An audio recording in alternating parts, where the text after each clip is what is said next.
believe the American people are looking for someone to speak the truth. If I'm our nominee, we will be the party of the future. I'm my own man. I govern as a conservative, and I govern effectively. We want to win, and we will win. But I want to win as the Republican. Tonight, extended coverage of the first showdown of the crowded GOP presidential field.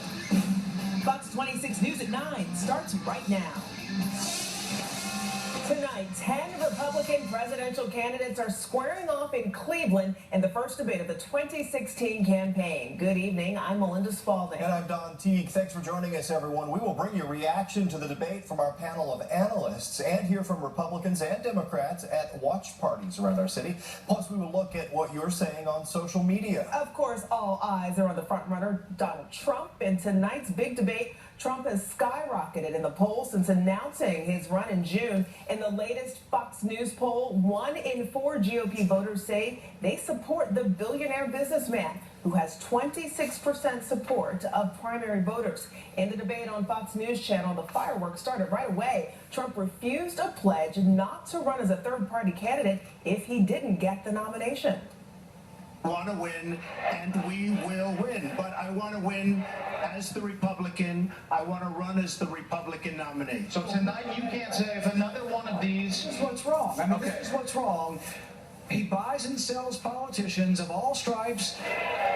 He's already... Hey, look, he's already hedging his bet on the Clintons, okay? So if he doesn't run as a Republican, maybe he supports Clinton, or maybe he runs as an independent. Okay. But I'd say that he's already hedging his bets because he's used to buying politicians. Well, I've given him plenty of money.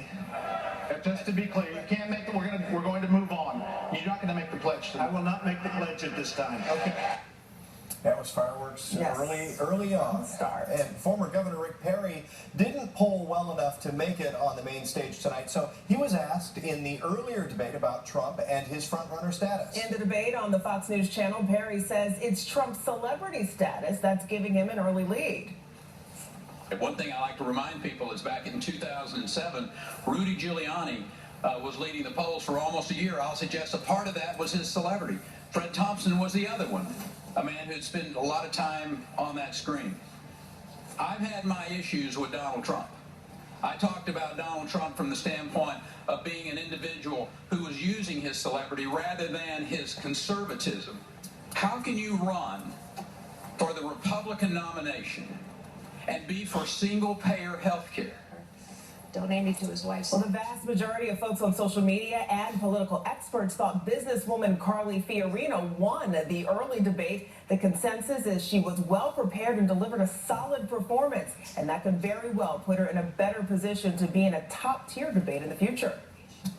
Well, there's still an hour left in this presidential debate, but there's been plenty to react to so far. Fox 26's Andrea Watkins is live in the Heights, where a watch party is being held tonight, hosted by the Young Republicans of Houston. Andrea. I've been watching this debate with 60 to 70 members of Houston Young Republicans, and they are eating up what they've seen so far. You know, it really did actually start with fireworks. If all eyes were on Donald Trump, you know, some of them here are saying that he showed his true colors right at the top in a bad way, actually. He left the door open to running as an independent candidate in 2016. His crack at that Rosie O'Donnell, well, he got laughs, but some here felt he's shown himself to be disrespectful to women. I'll tell you, this group is clearly more interested in the other candidates.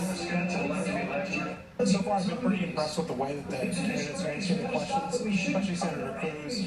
His response was dead on as far as being able to tell the truth and as far as being disliked. I am thrilled with the stage of candidates we have. I'm clearly in favor of Marco Rubio. I thought his first answer knocked it out of the park. Did you come in here favoring any particular candidate? Yeah, mine is Rick Santorum. He spoke at the earlier debate. That's my candidate because I like how he feels about life in the womb, traditional marriage.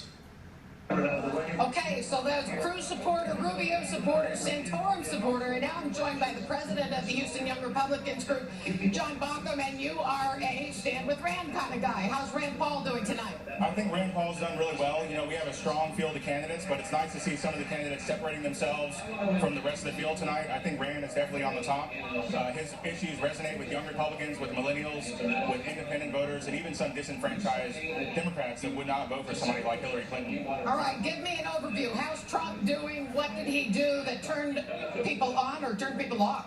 Well, I think Trump, he's gotten hit pretty hard a couple times tonight. Part of the reason for that is nobody knows if he's a serious candidate. Is he really a Republican? Is he a Democrat, as some of his past ideas have shown? Where does he really stand? So I think you're going to see him after tonight. You're really going to see him be challenged for a lot of his issues, and you're going to see probably better candidates tonight come out of this debate. John Baucom, thank you for being with us tonight. Thanks to your whole group, actually. I can tell you what, guys, they're really liking this format. The 1 minute to respond to a question doesn't give the candidates any time to add a lot of flowery language, and they get right to the point, and that's what's keeping this crowd interested. We're live in the Heights. Andrea Watt, it's Fox 26 News.